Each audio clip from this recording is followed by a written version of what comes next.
Hi friends, I am doctor Rajendran.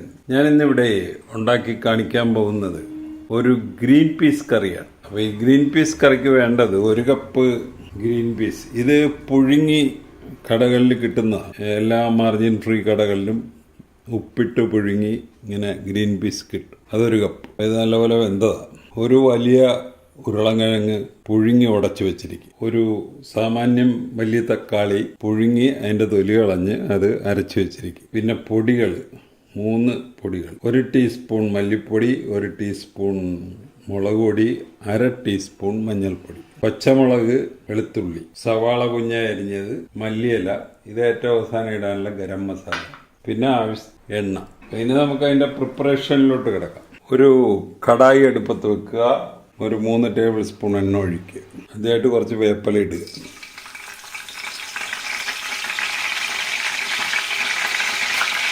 പച്ചമുളക്, വെളുത്തുള്ളി.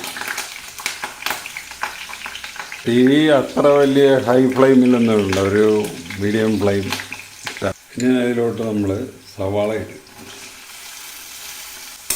സവാള ഇട്ട് കഴിയുമ്പോൾ തൽക്കാലം ഒരു 1/2 ടീസ്പൂൺ ഉപ്പിടാം. 1/2 ടീസ്പൂൺ ഉപ്പിടുക. ഇടയ്ക്ക് ഇത് നല്ലപോലെ ഇളക്കി കൊടുക്കും. ഈ സവാളക്കൊരു ലൈറ്റ് ബ്രൗൺ കളറാകണം.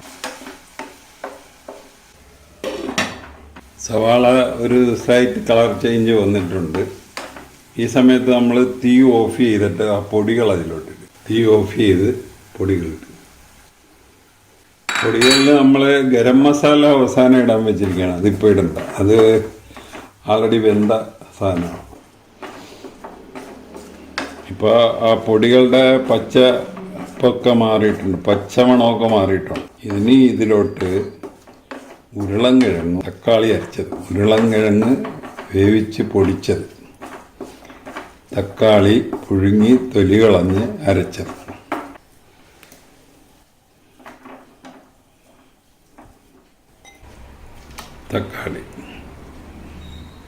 തക്കാളി ഇട്ട് ഞാൻ നല്ലപോലെ മിക്സ് ചെയ്യുക.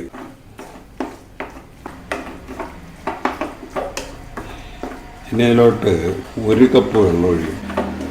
അപ്പോൾ പൊടിയുടെ പച്ചമണമൊക്കെ മാറിക്കഴിഞ്ഞ് നമ്മൾ തീ കത്തിച്ച് കഴിഞ്ഞ് ഉരുളൻകിഴങ്ങും തക്കാളി ഇട്ടിരിക്കും.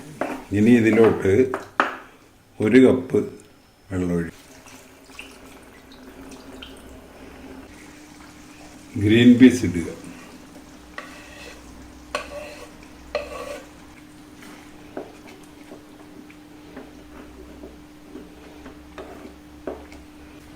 ഗരം മസാലയും കൂടി ഇട്ട്.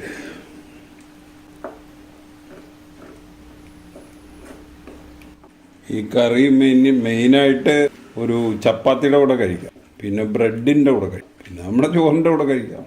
ആദ്യം ഇത് അവസാനമായിട്ട് നമ്മൾ ഇതിൻ്റെ ഉപ്പൊന്ന് നോക്കുക. ഉപ്പ് നോർമലാണെങ്കിൽ പിന്നെ മല്ലിയിലയും കൂടെ ഇട്ട് കഴിഞ്ഞാൽ നമ്മുടെ പരിപാടി കഴിയും. ഉപ്പ് കറക്റ്റാണ്. പിന്നെ നമ്മൾ ആ മല്ലിയിലയും കൂടെ ഇട്ട്